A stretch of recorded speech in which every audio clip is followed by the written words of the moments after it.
Quiet, numbskulls. I'm broadcasting. Welcome to the Dynamic Dilettante. It is, oh, whoops. When you say whoops, that's no way to start the show. You're over there saying whoops. Well, welcome to the Dynamic Dilettante. I am excited because tonight we want to talk.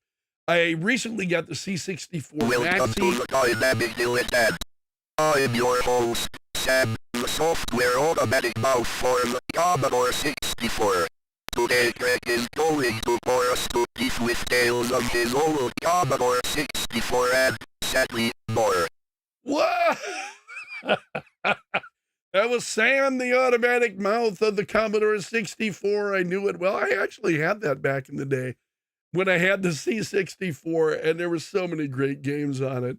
You can find that emulator actually online. You search for Sam, the software automatic mouth, and you can find that website. You type in whatever you want. So, we actually showed some restraint in what we typed in, but I'm just saying it couldn't make for let's save that. I'll drop the link for Sam in the chat. So if you want to see where you can find Sam, it's in the chat. Pretty fun, but the Commodore 64 came out in August of 1982. I think I got it a little bit later than that. My mom had bought me one for Christmas, and I absolutely loved the Commodore 64. For me, that was the first personal computer that I had that I owned, and it's really incredibly well thought of by folks who had it. I was surprised because Katie and I had been digging around and watching some stuff, and you find the number of people in the who are producing videos, and they're talking about the C64, and it really is thought of with a lot of fondness by people who had the Commodore 64. And you go back, there are some games on it, I've got to say, that I think have held up remarkably well, and honestly are still a little bit difficult for me because I tried Impossible Mission. Oh, wow. That was difficult. Yeah, I think you were trying to play that right before we got started this evening. Yeah, we had to come and do this. Well, I had to kick you off and get you going.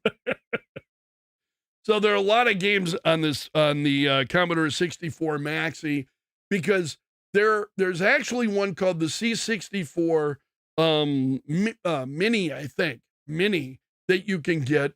Well, the C64 is actually not a keyboard. In other words, it looks like a keyboard, smaller than a keyboard, but none of the buttons depress. There's no buttons at all. Really, it's just a joystick that attaches to it, and through that then is where you get the functionality. So I opted for the C64 Maxi. Came out several years ago. And people, I'm surprised, honestly, that I didn't catch one at the time. But at this point, they're a little bit difficult to come by. And I'm so glad that I found one and we got it. It's pre-installed with a number of different games. And it's got a great variety of games on it. I wanted to give you just a quick rundown of some of the games that you find on the C64 Maxi. Some of the big ones, because there are a lot of games on it. A lot of them are the Olympic style games. So California games, winter games, summer games, all those are on it. Those were made by Epix. Those are great games. Also Impossible Mission and Impossible Mission 2 is on it. Impossible Mission. It's earned the name. Also Gateway to App, I'm going to mispronounce this. It's Apshai. Apshai. Yeah. Gateway to Apshai is on it. And there are a couple of different versions of Gateway to Apshai on it. Also, it's got, I'm looking for names that are really going to, I've got the list up on the screen there. Oh, there we go. Yeah. So it's got a lot of games on it. Trailblazers, another one. World Games, Winter Games, all those Olympic style games. Epix made those. And the C64 actually had some pretty good games, I thought. Among the best, I tried to whittle it down because it's actually, I could come up with a fairly long list. And I limited it to 8. I've already mentioned Impossible Mission by Epix. There was one that was made by Lucasfilm Games back in the day called Rescue on Fractalus. It was made by Epix, but produced by Lucasfilm. And you go and you land your spaceship. You're trying to rescue people, hence the name, trying to rescue other astronauts on this planet whose starfighters have crashed. And so you see on your radar, you get near, you can see where they're at. So you fly a little bit, then you land near an astronaut that you see, and then you have to wait.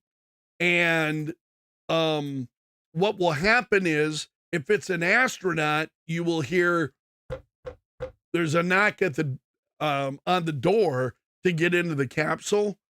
You have to turn your shield off, otherwise, because if they can't walk through the shield.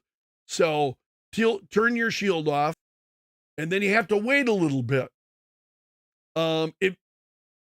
If you open the door without waiting for the knock, the aliens will come in. If it's an astronaut or a pilot, you'll be okay. If it's not, you're dead. You're dead. So it's a really fun game. The graphics are really simple. I mean, by today's standards, you go back and look at it and you go, oh man. But for me, I looked upon it with a lot of fondness because I really, really loved that game. Also, there was another one called Archon, The Light and the Dark. And it looked like a chessboard. And there were figures on the chessboard. And when you would move into the same square, then it would, the square would grow into basically a combat area, and you would have to fight the character on whose square you landed, or had invaded your square. And it was really fun. It was a great game. Archon, the Light and the Dark. I've already mentioned all the games by Epix this summer, winter, California games. There was one that Activision made called Ghostbusters, and it was based on the movie. And I really, really enjoyed that game. It was tough. It was among, I think, probably the very first really good video games that I had on the Commodore 64 was that game Ghostbusters by Activision. And you would have to, you'd have to line up your laser beam, what are the proton beam, and then capture the ghost and just hit it at just the right time. Otherwise, if you missed it, boom, you blew it. You'd have to go to another location. That was really fun. And it played it had a music version as you went from one city to another. And eventually, as you can see there, the Marshmallow Man, the giant, the Stay Puft Marshmallow Man showed up. Great game, though. Also, Gorf is one that I played a lot. It was made by a company called Midway.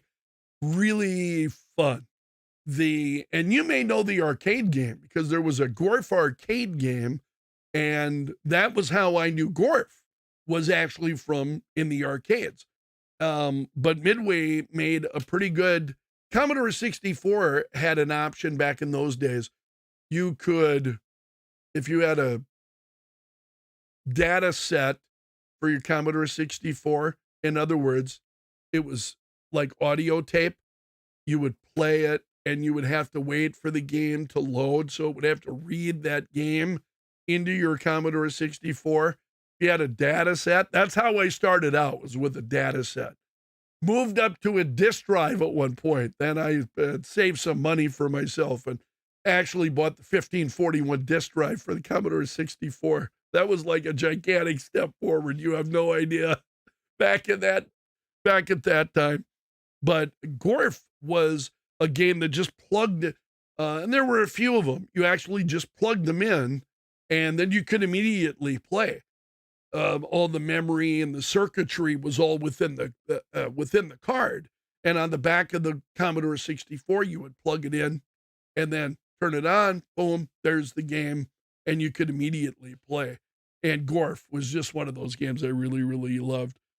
Of course, Zork. Everybody knows Zork, especially if you're a fan of Big Bang Theory. Watch Big Bang Theory a lot.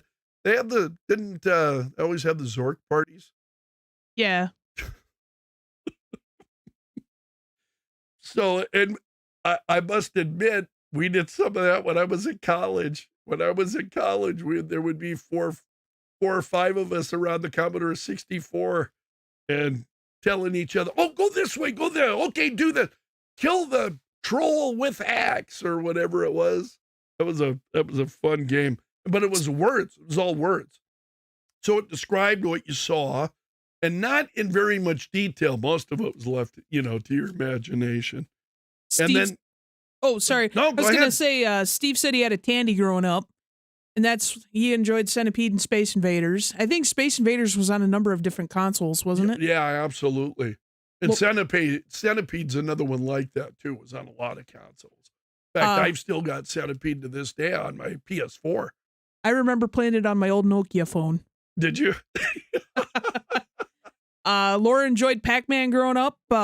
Steve said he also loved the first-gen NES systems. So, I mean, he was ahead a couple of years yet. See, and I was not into the NES. I didn't pick it up until Super Nintendo, and that's a story for another day, honestly, because there were a lot of, I have, in my old age, been pining for the games of my youth, and there was a lot of great stuff on Super Nintendo. But then I had one more great game on the Commodore 64. It was called Elite. Steve, you know this one. Steve has played some of the later versions. Elite Dangerous. There's one on the PS4 called Elite Dangerous. The original Elite for the Commodore 64, as well as some other systems as well. It wasn't only on the Commodore 64, but it was all basically, the screen was black and white, and everything they were silhouettes. There you go, right there. There you can see your that's the ship that you're gonna fly in, is that one. And that original Elite, that was hard as hell. It really was. You ever had video games that you played them and they're driving you crazy? You just can't get forward. And Elite was one of those games for me on the Commodore 64. And just about the time I was ready to take a baseball bat to the C64, just about that time where I'm like, get rid of this. I don't ever want to play this again. It started to come, and it started to happen. And I started to get it. And what a fun game. Elite is just an incredible game. As I say, it's one of the reasons why you'll find Elite Dangerous right now on the PS4.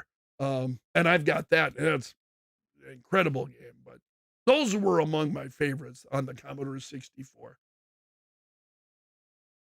C64 is not one I've really gotten into much. I mean, the games. Well, you're not as old as I am. I mean, that's part of it, is age. I think the C64 is older than I am, maybe. Yeah, everything's older than you are. Don't remind me. Not much anymore. You seem to remind me of that with pleasure, I think. Steve says he's playing Elite Dangerous actually right now with over 6,000 hours in the game. Wow. That's a game you really get sucked into. Yeah. And I think recently here, within the last year, they made a ground-based portion of it for PC maybe, and PlayStation. I don't know if they released it for PlayStation, but I think it was for PC. But yeah, I don't know that they did. And that's not the wonderful thing about Elite. No. Ground-based stuff. No. It may interest them, and maybe it'll draw new people into the game. That doesn't interest me at all, because if you're talking about ground-based games, there are so many other great games out there. Oh, yeah. But I think the first retro games I started getting into probably had to be more along the Super Nintendo. I mean, we never had a retro system growing up at home. Or I shouldn't say retro system growing up at home, but we never had consoles at home. So I was always looking forward to when we'd go over to our cousins. They always had a Super Nintendo or a Nintendo. Right, right. Yeah, so we'd just spend the entire holiday or whatever we were doing sitting and playing games around the and nothing was better than sitting and playing GoldenEye That's a great game. on N64. That is a great game. My son had N64 for a while. That's a tough game. Yeah, and I got my butt kicked so hard it wasn't even funny. Well, then you and I now play, what's that, RetroPie, right? Is Yeah. the hardware that you've got, Mhm. RetroPie?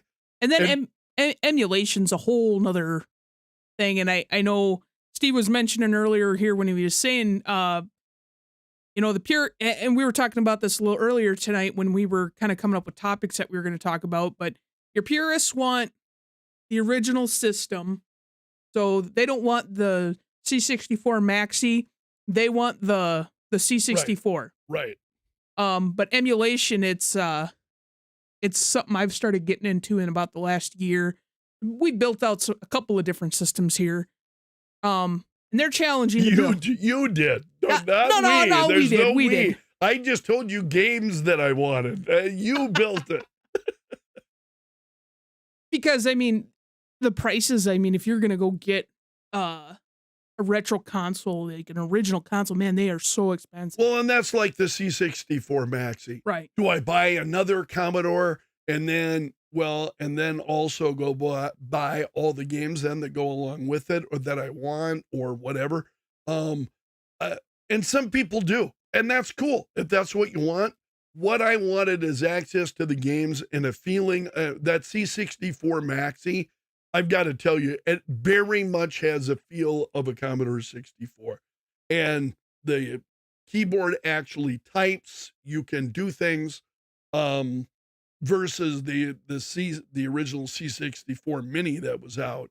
It was just a prop, really. It was all it was. Yeah, it was just the box that held the hardware, and then you'd have a virtual keyboard on screen. And I can't imagine. We tried a couple. Oh, and that looked like a nightmare. Well, we tried a couple of C64 games utilizing RetroArch, which is an emulation software for your computer. So I'm like, well, that might work because I've got the computer. Everything should be hunky-dory terrific. Man, they were a nightmare to try and get running because it just doesn't emulate very well. Whereas like that C64 Maxi, it's got that keyboard integrated. So, it plays just like the original system. It's just the guts are all modern. The storage is modern so that you can actually, it'll still work. It's got HDMI. You don't have to use any adapters. Because that's a whole nother problem, too. Yeah, certainly. And the HDMI, all of that, of course, has been updated. That's all new technology, so it's, but in terms of the games and playing the games, it's been fun. I think I played winter games a few times, and I tried some of the, I was doing ski jump. Yeah, not good. I need a lot more practice before I get good at those games again. And that's one of the things is coming. You come around some of these. The one thing I wish I could get though would be a retro or an older NES that still had Duck Hunt. Duck Hunt is not something that has been able to be emulated well. And I didn't realize this, but as I was kind of reading up a little bit about it, that the gun itself, it wouldn't actually work with a new like a flat screen TV. It needed that CRT TV to be able to track. That would be cathode ray tube for you old timers, the CRT TV. But the ones that are heavy as hell. You hated them, and now you get a monitor, and it's.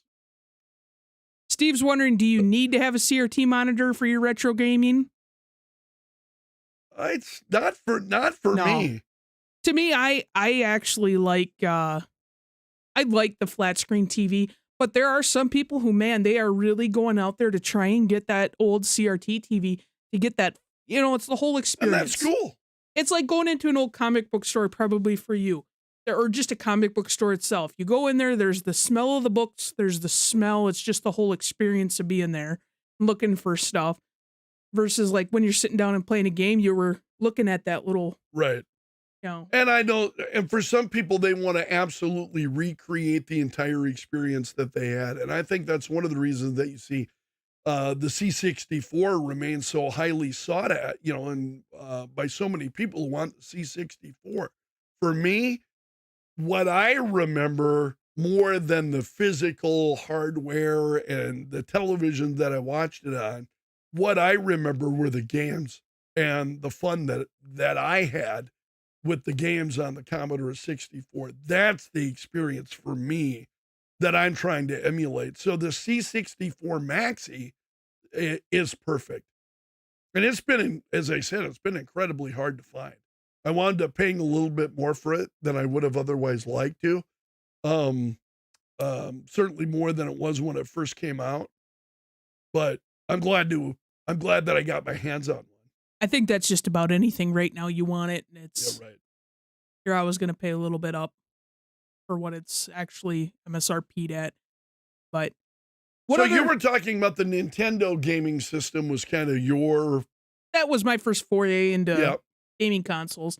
Then what were the games that really stood out in your Duck? You mentioned Duck Hunt. Oh, Duck Hunt was by far my favorite, and then probably Mario, Super Mario Brothers. Yeah. I loved playing, and then once we started getting into like Super Nintendo, absolutely love Mario Kart. Again, Oh, you kicked my butt at Mario Kart. Mario Kart. It doesn't matter where we play it. No, I think it's Mario Kart 64. I usually You really whop on smoked you, me but on it's that one. you usually was get me not on a fan of the N64. My son had one when he was young. He bought one himself, and I never could quite, and that was even with the N64 controller. Oh, that controller was terrible. God, that Which controller is was the best terrible. of the controllers? Oh, by far the PS4. Yeah. I mean, you Pretty have to. good controller. Here, I'll grab one of these. This is what we kind of use. Probably in the last year or so, like I said, we've started getting into, retro gaming a little bit more. We've done some own systems, and this is what we use for a retro system. It's a 8-bit DOE, SN30 Pro Plus. Basically, it's a SNES controller with PS4 grips. Yeah. That worked great. Yep. I really like it. Fun stuff. But yeah, so I don't know. And then like I'd go over to my friends, but like the first console I actually bought for myself as an adult had to be the Xbox. So I mean, I was a few years after everybody else, but then I Nothing wrong with that. played And the crap out of especially Halo. with some of those consoles, they've lasted so long. Oh yeah, So and if you then get into it late, big deal. played the crap out of Halo and Mercenaries. Because you're a big Halo fan, right? I love Halo. Yeah. Mercenaries, yeah. I've got that on the on the PS4. And the first one's better than the second one. The second one we just don't talk about. Kind of like me and Timothy Dalton as James Bond. We don't Who talk is about that? it. Yeah.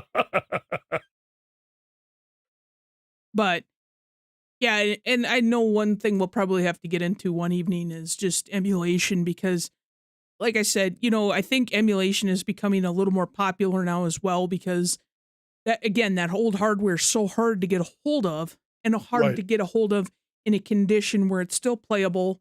And then again, it's electronics, so that stuff only lasts for so long. Right.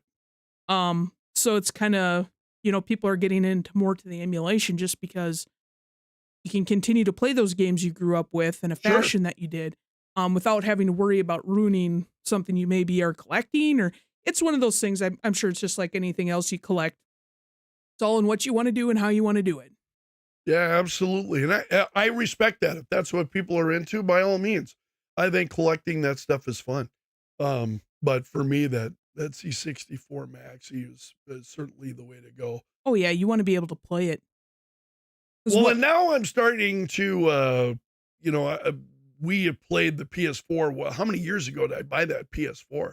I think 2014 maybe. Yeah. 15. Yeah.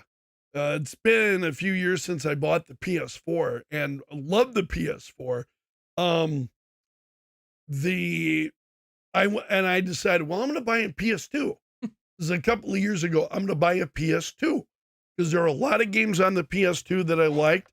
In fact, Shadow of the Colossus, the #1 highest rated PS2 game. Shadow, I haven't played it yet, just came in the mail. But one of the things about the PS2 is that it would play PS1 games. Retroactively, it would play PS1 games. So if you had PS1 games, you could put them in the PS2, they would play. The PS1 games that I bought are not playing on my PS2. And I'm not certain why. Because PS2, everything runs fine, works great. PS1 games, I haven't gotten one to work yet. And I think I've tried about four at this point, 4 different games that I purchased. And none of them will work. So I'm going to have to get my PS2 probably serviced because it's supposed to play those PS1 games. Was one of the big selling points of the PS2. Anyway. Time to do a little PS2 surgery. Yeah, that makes me nervous. Yeah, you and I talked about that. I mean, opening it up and that's when they still made them where they're repairable, not like today where some little thing breaks and you just lost a $500 console. Well, you and I were watching one of those repair videos, and up to a point, I'm like, okay, I can do this. I can do this part. All right. And then it's like, no, just lost me. I'm not doing that. I'm not going to do that. Yeah, because if I remember listening to those videos correctly, it was something to do with the PS2 had a different kind of laser assembly that didn't quite work very well with the PS2 game, or excuse me, the PS2 had a laser assembly that didn't work very well with the PS1 games. Because the color of the discs are different. The PS1 disc, if you remember, the back of them, they're black. Versus, a regular PS2 game, it's like any other DVD-ROM. It's clear. But those PS1 games had that black. And sometimes what we've learned is that the laser can have difficulty then reading that black, or if that laser is just out of alignment. So, okay, it's reading the PS2 game, but it's just far enough out of alignment that it can't read the PS1 game. So. Yeah, because the PS2 actually had 2 different lasers in it, not just one. To read both DVDs, CDs, and then PS1, PS2 games. Right. So if one of those is all wonked up, then. Steve said PS2 was the last console he purchased. He's all PC now, so he joined the PCMR. I gotta say, I drift more and more towards PC gaming anymore too. Sure. But I'm just better. It sounds terrible, but when I play like shooter games, I actually stand a snowball's chance of actually being able to get somewhere, and I'm not getting my butt walloped by the robots or zombies or whatever I'm playing. If I'm playing Call of Duty or something, I stand a small chance of actually success.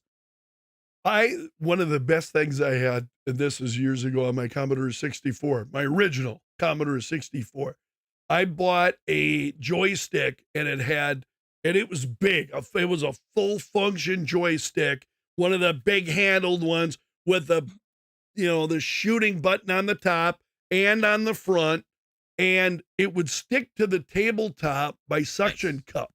So I could stick that baby down and get going. Oh yeah. I can remember going to that was a workout for me, believe it or not. There was something when you had a nice joystick, especially like if you're playing games like X-Wing Fighter on the PC.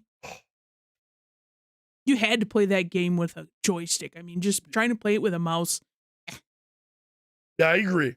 I always enjoyed having a joystick. There's just something about that control versus, A for left and, this key for right or the buttons. And then for fire, I got to hit the control button and then the space. How can I retain all that? Yeah. I could at one point, but not anymore.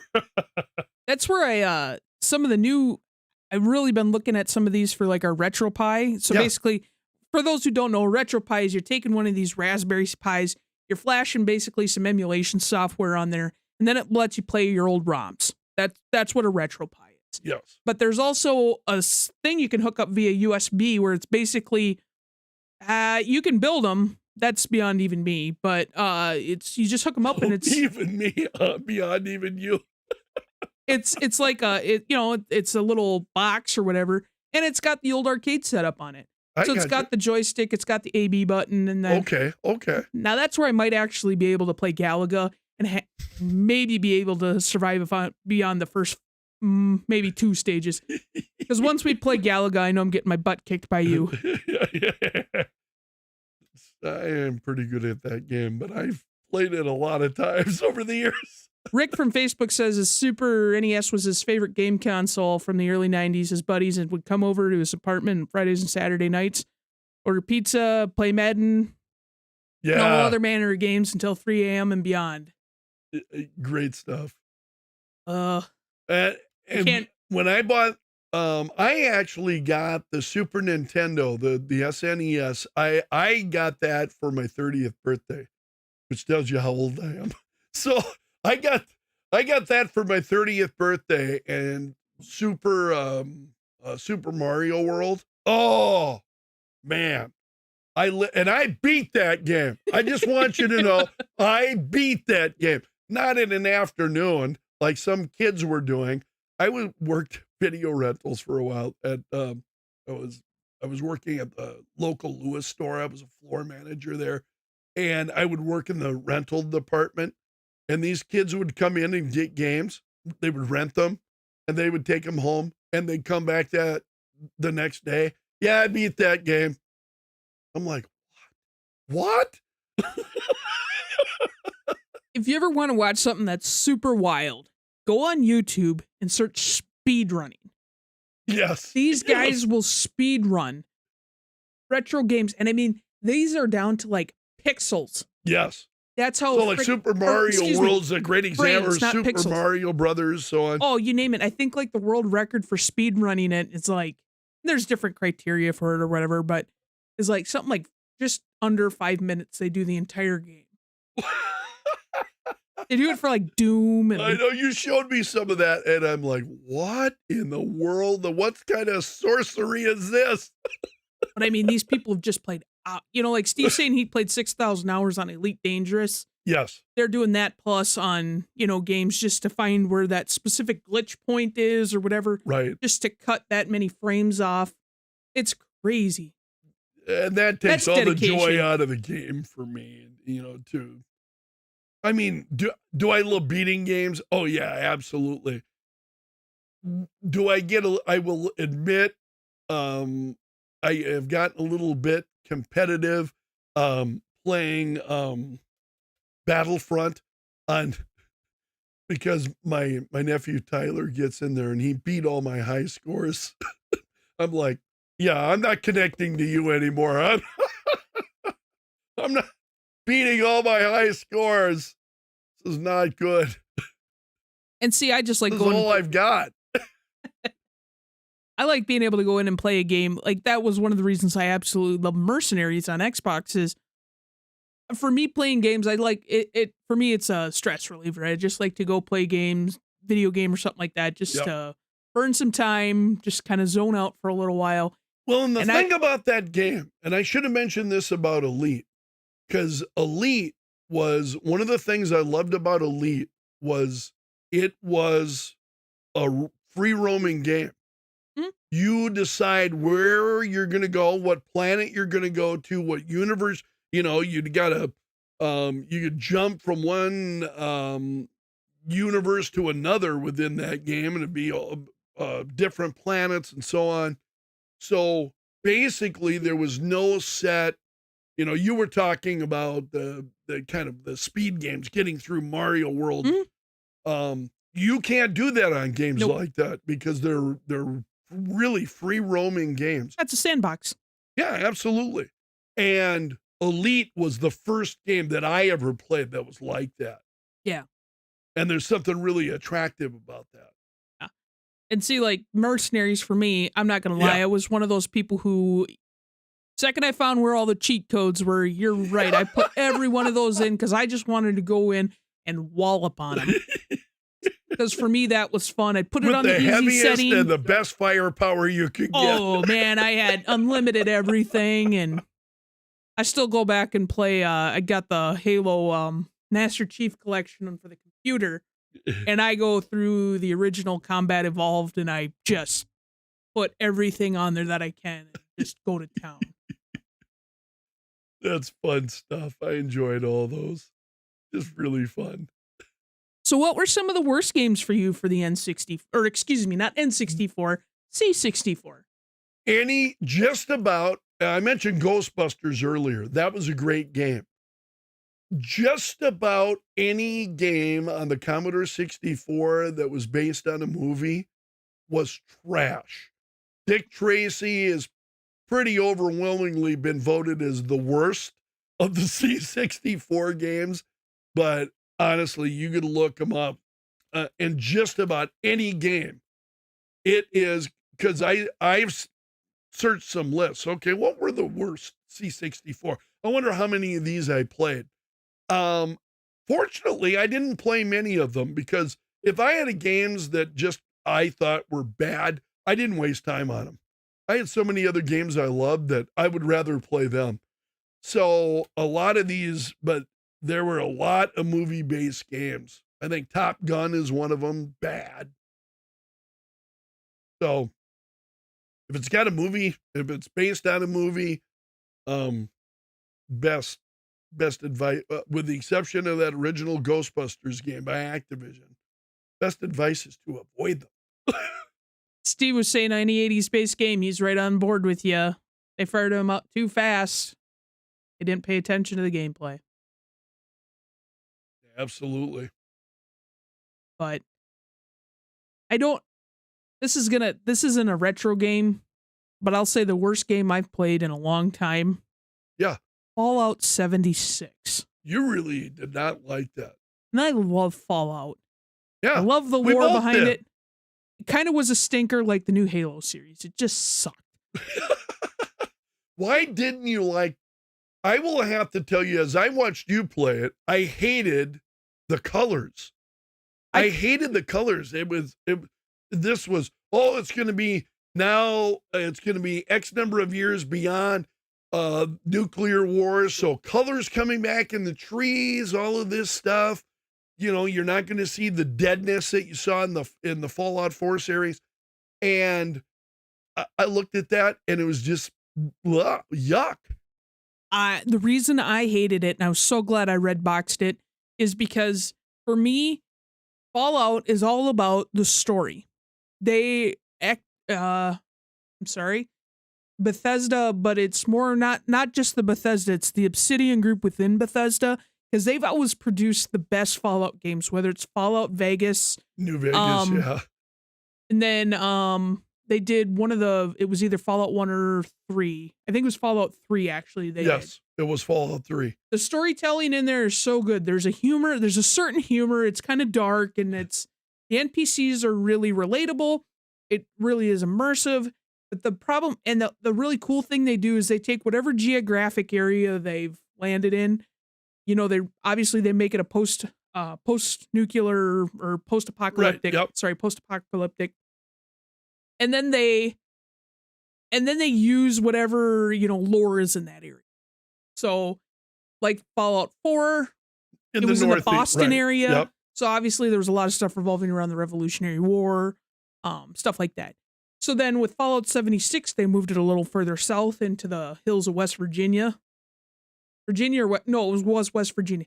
And there is so much lore in that area. So much they could have done with it, and they just crapped the bed with it. Well, I think the first mistake they made was making that game multiplayer instead of Fallout 4 and previous games. But Fallout 4 was a single player shooter. And now they wanted to get into multiplayer and online and all that stuff. And I think the minute you do that, you totally change the complexion of the game. And they focused too much on the multiplayer, and they didn't even do that well with the microtransactions and whatnot. Yes. I would have been much happier with just a really solid campaign.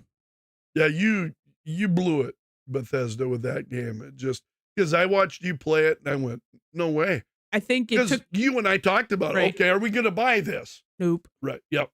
I think I spent more time actually loading the game onto the PS4 than playing it. I think you did. But and you go back though, it's just I'm one of those people like I'll watch the same TV shows over and over and over again. With any game I kind of sink my teeth into a little bit. I'm one who really enjoys the campaign one-on-one one-person player. I'm not very good, so as far as, shooters and online shooters like Call of Duty or anything like that, I get my butt kicked too quick, so it doesn't really become fun because I'm not very serious about video gaming. I enjoy doing it, but I'm not serious about it. So I love campaigns, and I can play campaigns over and over and over again. Me too. And just I'm happy as a clam. And I think Battlefront's the same way. I think when they made, forgive me, I forget the name of the company, but when they decided EA. EA decided, oh, we're going to go to this multiplayer system for Battlefront and totally change now. Having said that, there are parts of the game that I like, especially that first Battlefront, but I do not play well with others. I'm just Truer statements have never been said. I just prefer the single player games. And when you played Battlefront on the PS2, because I've got those games as well on the PS2, both Battlefront, Battlefront 2, you could play with somebody else in your household that you're playing against. And that I enjoy, but playing nameless people on the internet, for me, with respect to my pal Steve, because Steve, I know you do a lot of that. I just have that's never appealed to me. I'm a single player person. And I'm so bad at it when you and I play video games together. It's like, Greg, will you be on my team and help me because I'm going to suck at this? That's not true. But Fun. But I mean, yeah, retro games, they're a lot like anything else. I mean, whether it's retro games, video games, your collectibles, comics, you name it. You collect what you enjoy, and that's what you dig into. And I mean, if it's yours is playing campaigns, then great. You play campaigns. If you're all about the online PvP, great. You go do that. And you shouldn't shame anybody else for doing what they do. Well, yeah, and I agree with you about that. And I certainly don't mean to, because for those who want to go out and play campaign games, or they enjoy playing online against other people, yeah, absolutely. I'm just saying that's not for me. And with the Fallout series, it's a great example. You take Fallout 4 and then Fallout 76, we're doing this multiplayer experience. Game totally went sideways. I think it went sideways for a lot of different reasons, but that was one of them, in my opinion.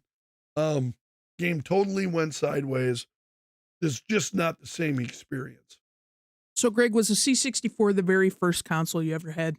For me, it was, because my mom had bought the C64 for me, and I was just overjoyed. I remember getting that, and What was that Radio Shack thing you were showing me the other day? Oh, this was my first video game console. Came out in 1975. It's the Radio Shack TV scoreboard. And I laugh. And my parents bought this for me for Christmas some years ago. The Radio Shack TV's, there it is. The TV scoreboard. Basically, what you played on it was either hockey or tennis, Pong. Basically, it was Pong. And so you had different settings. One of them, you can see that there, that I had like 4 different selectors where you could switch. Nah, not really. But you could pick- one was hockey. It said, so you had more paddles on the screen. You were controlling 2 paddles. If you were doing Pong, you were controlling 1 paddle, that kind of stuff. I will have to say, God love my parents for getting that for me. That was 1975, and I held on to that thing for years. I wish I still had it, in fact. And one of the other things I don't miss with some of these older systems versus an HDMI. You're showing it, yes. Yep. Was you always needed some kind of a converter box, whether it was a switch from your antenna to your RCA output to your whatever. Because TVs back in those days, of course, had the antenna leads on the back, so you could plug it in, screw that in. It was pretty easily done. Then you had a switch on the back, whether you wanted the game or the television. Right. Yeah. Now I think the worst thing we were looking at is we need something to expand the amount of HDMI ports we have, but how hard is that? So that was my first video game. I also had bought, and this was even before, like, not prior to the Commodore 64, but Bally had made a home console game that they had come out with. There was a store years ago that was called Comb, and it was based out of Minneapolis. And my understanding is that Comb, it was a liquidators. So they liquidated stuff. In other words, you didn't know what you were going to find in there, but if you found something that you loved, chances were you're going to pay next to nothing for it. And I found one of these Bally machines. There it is. The Bally Astrocade. Yeah, the Astrocade. That's it. And I've got to tell you, there was some stuff on that Bally that actually was pretty good. And it had some games that I really enjoyed. It had a one of the basically the Wild West games where you draw against somebody and shoot, at the other player. That was fun. It had really unique controllers in that they were shaped like the handle of a gun, had a trigger on the front of it, and then it had a knob on the top. And the knob on the top was basically your joystick. So you move forward, back, side to side, whatever, any direction through 360 degrees. That was actually pretty fun. And there were some games on there that I really enjoyed. And what it had was, you see on the front, it looks like a cassette deck. It almost looks like an 8-track. They're actually what you would plug into they were electronic cards. So you'd get the game and it would fit into that slot. You would pop it in there, and that's how you would get the game. Much like on the Commodore 64, I was talking about some of the plug-in games on the back of the Commodore 64, could plug them directly in. That's how that Bally videocade was. I owned one of those at one. I owned several of them at one point. Now Bally just makes bowling equipment, I think, isn't it? Or sporting equipment. Yeah, and they certainly have made a lot of classic games over the years, Bally. And pinball machines as well. Oh, yes. Yeah. Love pinball. They made some really good pinball. Yep. Wrong one. There we go. That was my first foray into the video games. It's a pretty unique system. I mean, you get your word processing, you got all your stuff. Steve saying the original price on that was $300. With inflation, it would be about $1,300 today. And if you went to Comb Liquidators, you'd get it for a lot cheaper than that.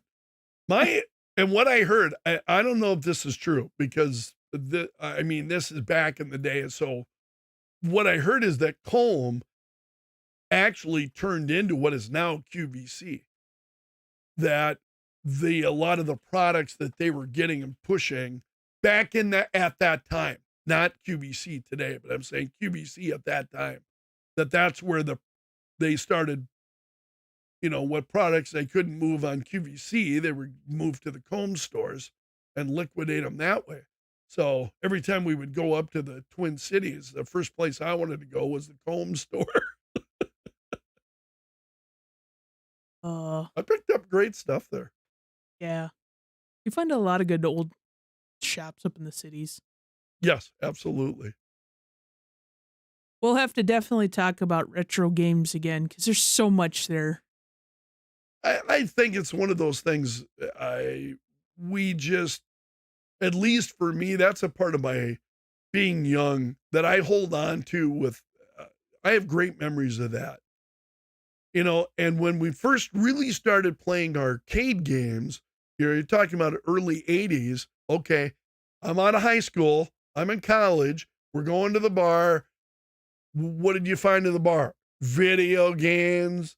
There was a place right across the street from the dorm where I lived down at the University of South Dakota, literally right across the street. It's called W.C. Frank, and they sold hot dogs there. And what they really did was they had video games. The whole place was filled with video games. And I used to love going over there. I'd go over there with, 2 or 3 of my friends, and we'd blow an hour, and maybe you'd blow $1 or $1.50. We just really had a good time. Yeah, I can remember being dropped off at the bowling alley while my sister was doing her bowling, and I just kind of had to sit there and played a lot of pinball, played a lot of arcade games. They all had a whole, I think 3 systems there. Right. So that's all you need sometimes. yeah, all I got was a Were box. you any good at pinball? I was never a pinball player. I used to be really good at pinball. I played a lot more pinball than I ever did arcade games or video games. Right. So yeah, there's a place in town we go to. It's been a while, but Electric Rainbow. I'm always excited to see what video games they have. Pinball games they have there. Junkyard. I love that game. That was great. Yeah, that one's fun, but I think by far my favorite one has to be the Gone Fishing. Yes. And if I remember right, I think Bally did make that one as well. They did. And I don't know why, but Age of Aquarius was always a really fun one too. There was a bar back home that always had it. Okay. It was weird, but it had a lot of fun features on the pinball board. So, but I played a lot of Addams Family, I think. I enjoyed that. That was a great one too, Addams especially Family when game. Thing comes out or not Thing. Thing. Thing Yep. comes out and grabs the ball. Right.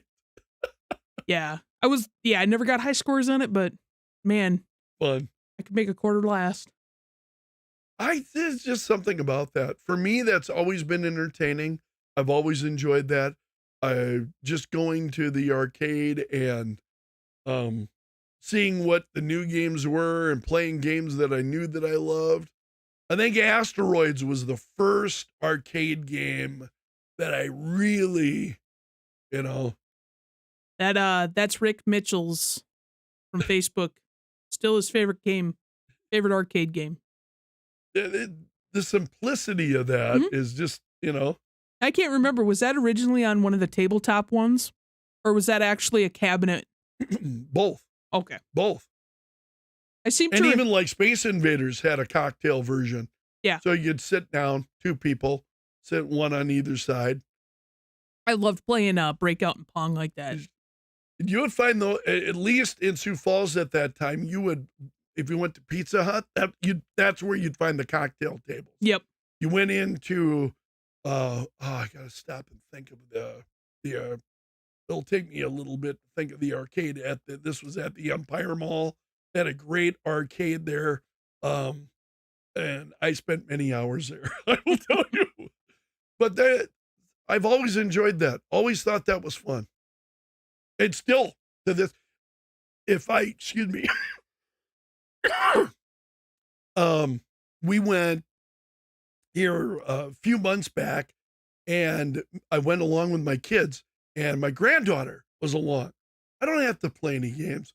I just, at this point, there was a day I did, but, I just enjoy watching. I love that atmosphere. Even I go walk at the Western Mall a lot. I go exercise pretty regularly at the Western Mall, and I walk by Electric Rainbow, and I find myself smiling every time I walk by the place. I'm like, oh man, that looks like fun. It is fun. It's kind of like, sitting at home watching a movie versus going to the movie theater. Yes. It's the whole atmosphere. It's the whole shindig. It's everything that goes with it. But aren't you glad I didn't take you to go see Star Trek the Motion Picture? Yes. Coming, yeah, because you go this weekend. No. Oh, what a wet blanket. Aladdin's Castle was the name of the place. That's at Aladdin's Castle. Absolutely. Yep. Love that place.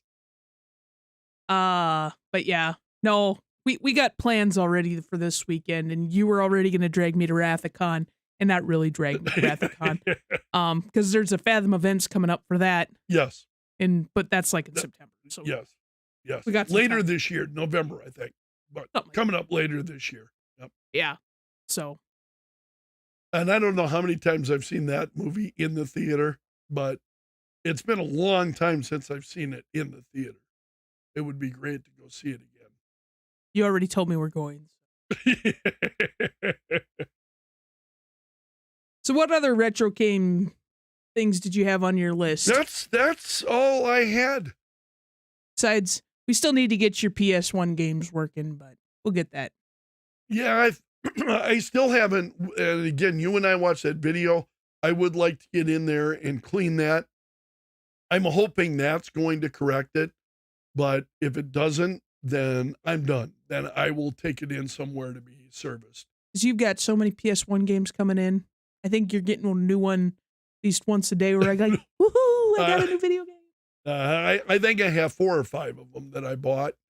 And these are ones that, you go back on the list, and these are the ones that people are saying that's the best games ever. So I'm very interested in what are the games that people have loved. And that's why this Shadow of the Colossus on the PS2, I'm excited to try. I've never played it, never owned it, but I'm excited to, based on what I read. And this is a greatest hits version of PS2 games. So for those who don't know, if the PS2, this game had sold over X, million of copies, it would get to a point where then they would press them again and they would re-release them as greatest hits. And they were pretty popular games if they hit the greatest hits category. So. Absolutely. What you got on the rundown this week, Greg? I have got some stuff for you to share. Let's see where we're at. Not a lot. By the way, do not waste your time with the trailer for She-Hulk, Attorney at Law. Are you literally joking? Are you okay? I'm trying not to spit my pop all over the place. I'm sorry. Do not waste your time with the trailer for She-Hulk, Attorney at Law. You think I'm joking? I'm not joking. Don't waste your time. Shrek Hulk. Looks like another Marvel dumpster fire, if you ask me. Also, hey, I really like what we're seeing from Christian Bale as Gore the God Butcher in this new Thor movie. First of all, he looks pretty freaky in his makeup, but he is a terrific actor, and I'm not just saying that because I loved him in Batman. This is one of the most recent stories about him. You're really getting a look at him in the makeup, but he is a terrific actor. Also, you may not know, and you probably don't know the name. I did not. Colin Cantwell. He passed away this weekend at the age of 70. And while you may not know Mr. Cantwell, you definitely know his work. He designed the original Death Star, the TIE Fighter, the X-Wing, the Imperial Star Destroyers, and a long list of other Star Wars vehicles. He worked on a long list of other movies. Incredible contributions that he made to, and again, I mean, all of those, who doesn't know an X-Wing by sight? Who doesn't know a TIE Fighter by sight? Who doesn't know the Death Star when they see it? We all do. And it's all because of Colin Cantwell. Also, the head of DC Films showed up at the Johnny Depp trial today. He said that Amber Heard had absolutely no chemistry with Aquaman, Jason Momoa, and that she was never released from her contract. Amber Heard said she was. So another lie from Amber Heard that we're learning today. And then finally, because I know you've been pretty wrapped up in that Johnny Depp trial.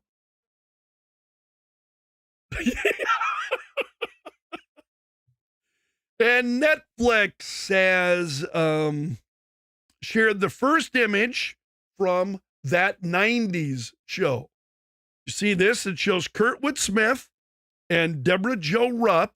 They are back as Red and Kitty, but this time, not the 70s show, the 90s show, and this time they're grandparents. And word is that the stars of that 70s show will be making regular appearances on that 90s show.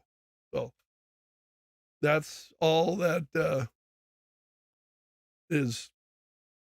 That's stuff that caught my eye this week. If people are looking to follow or catch news from us in the middle of the week, where's the best place for them to get your rundown and see what's catching your eye throughout the week? Would be on Twitter for those of you who follow us on Twitter. What's our hashtag there? Hashtag Dynamic Dilettante. You'll see it flashing up on the screen. It's just DYNAM Dilettante. DILLETAN. Look, I can finally spell it. And I can be hot and cold with that. And sometimes if I'm a little bit cold, sometimes it means there's just not really all that much to share of interest. Because I saw a story today. I'll give you an example. Carl Urban and whether they're going to be coming back and doing another Star Trek film. They're talking to Carl Urban. And it's the same. We've heard this from, now we're talking about the Kelvin Universe Star Trek. Okay. So these are the J.J. Abrams Star Trek films. So they asked Carl Urban, hey, Carl, what about Star Trek? You guys doing Star Trek? Hey, totally on board, willing to do it, blah, blah. Haven't heard anything yet, but so we've got basically every star on the record at this point saying, yeah, they're interested, but can we stop this, please? Because it's like, you know how many Star Trek, I looked it up actually, the number of Star Trek, there are about 20 Star Trek projects that you've never heard of. Really? Yeah, that they started and they were serious. They were going to make it. And they had script writers working on it and it went nowhere. I hope that's not the case I hope we return to the Kelvin universe again. Because I like those Star Trek films. I thought they were really well done. They were fun. I love the actors in them. And I just love Star Trek. So I got to ask then, we're on week number 3 now of Star Trek Strange New Worlds. What'd you think of this week's last episode? Because, we kind of generally talk about what we're currently watching and whatnot. And Star Trek Strange New Worlds is kind of our thing right now. So it's gotten better every time we've watched it, I think. There's only one thing we don't like with the start. I think both of us, I'm not trying to speak for you, but you can go ahead. It's know what it is. Spawn of Khan. Also known as, I can never say her name, so I was going to put you on the spot. It's the one, she's like the Grinch. She's got a sour, grinchy frown on her face all the time. Oh, no, there's a far better descriptor than that. I can probably say this because we're on social media. What's that? She's got constant RBF. And for those who don't know what RBF stands for, it's resting bitch face. She is the Karen of that enterprise. Honestly, I just do not get that character. I do not care about that character. I don't care to learn more about that character. There's nothing redeeming to me about that character. And to try to, the whole stretch to try to, okay, now we've got a, descendant of Khan. Descendant. we've got a descendant of Khan who is on board the. I mean, why? Why? Gotta milk It's that the Wrath. dumbest idea. Gotta milk that Wrath of Khan for all it's worth. I love Wrath of Khan. Yep. It's a great movie. I didn't like the Star Kelvin Trek universe version of Into Darkness? Khan. Yeah, Into Darkness. Star Trek Into Darkness. Avoid. Do not watch. And I like Benedict Cumberbatch. I do too. Go watch Doctor Strange. You'll be better off. The first I one, mean, not the the second original one. one. The first one. Don't waste your time on the second one. Wait till it comes out to DVD or Disney Plus. I would wait for it. Yeah. But yeah, also starting. Let's see, the 27th is Monday. Yes. No, when you is the talking about 27th? Obi-Wan? It's the 24th today. The 27th is this Friday. Obi-Wan comes out. Yes, it does. And I'm excited about that. You better not blow it. Do not. And now I'm talking to folks at Disney here. Do not blow it. Trailers have looked good, odd, some of them.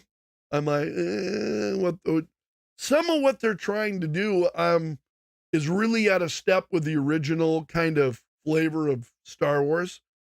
It's sadly pretty common, I think, in a lot of these things we see now. So I guess it's Steve's birthday on Friday. So Steve, look, it looks like Disney Plus is coming out with a new series for you on Friday to watch.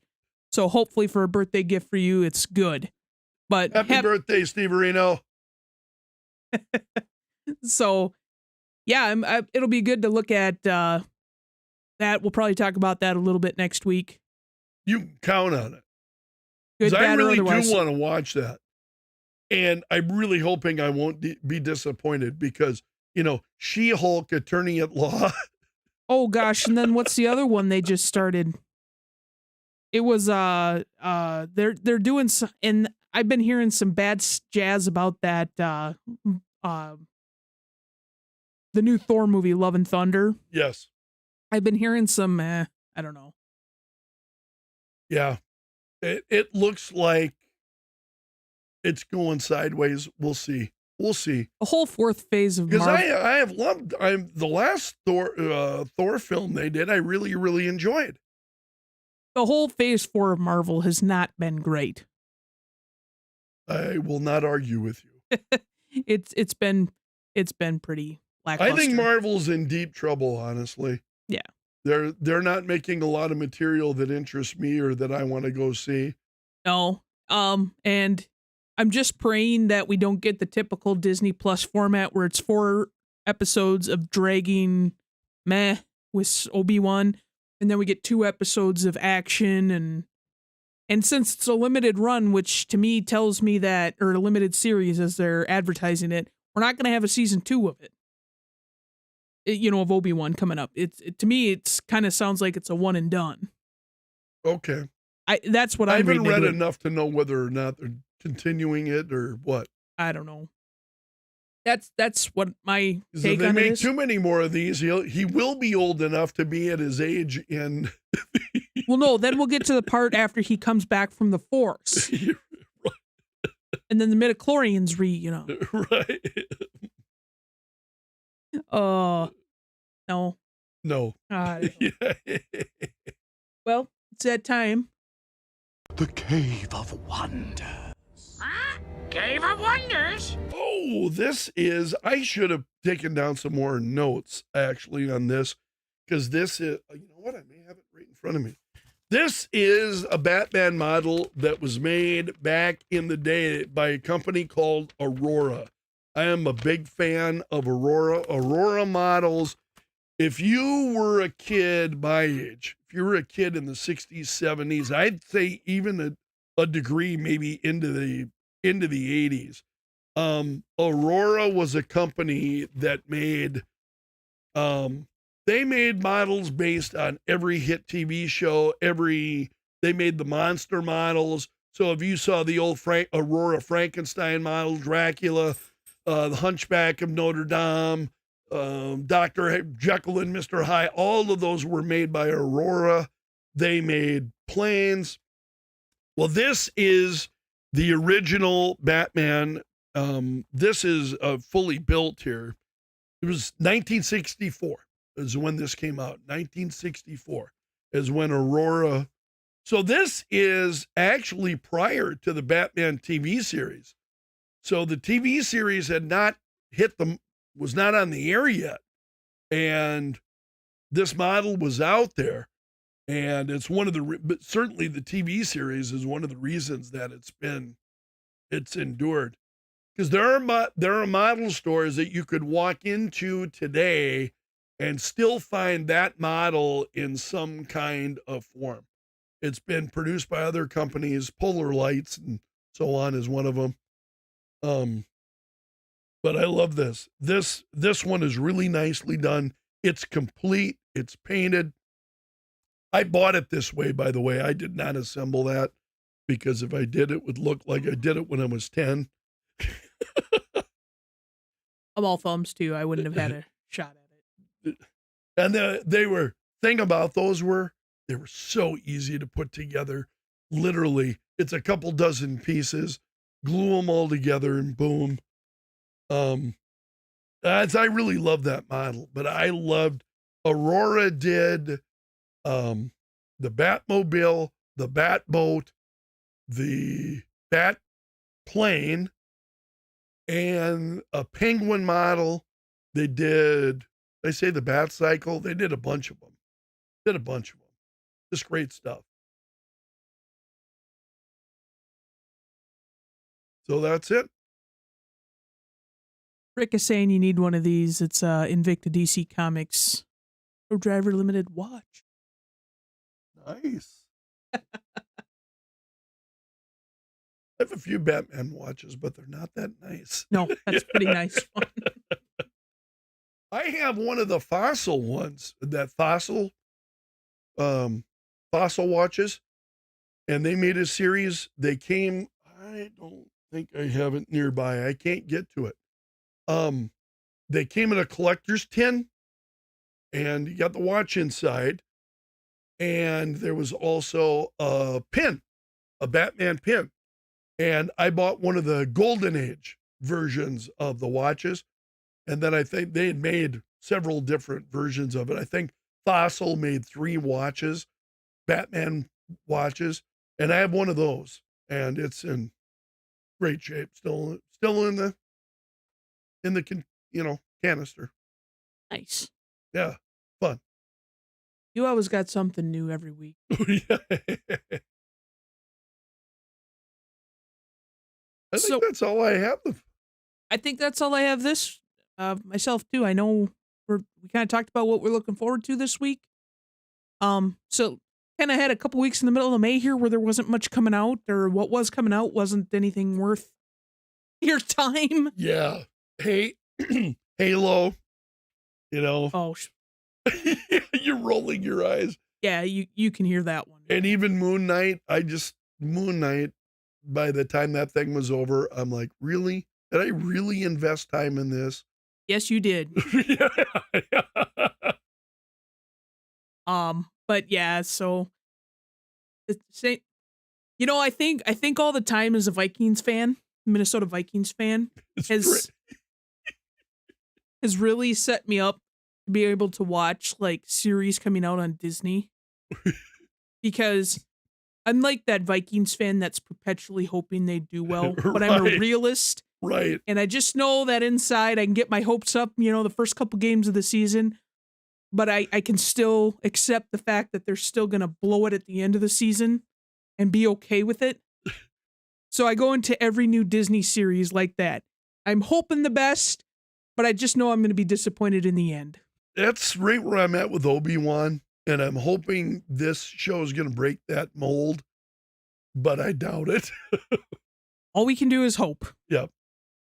So where can folks find us at? You can find us on Twitter.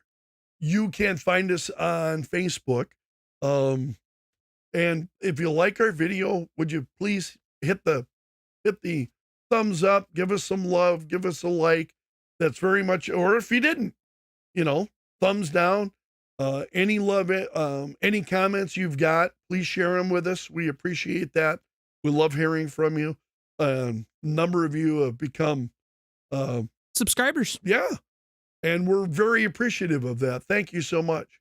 Tell your friends, tell your loved ones, tell people who you just want to enjoy everything with. No, seriously, if you've got like-minded friends, if you know what, I got a buddy of mine that might really enjoy this or is into this kind of stuff, somebody, please shoot them our way. We'd appreciate it. This will be available also on Spotify if you're driving and you just need something to listen to or you weren't able to hear the whole show. It'll be available on Spotify later today. And other than that. Yeah, well, thank you so much for letting us join you. So long until next time.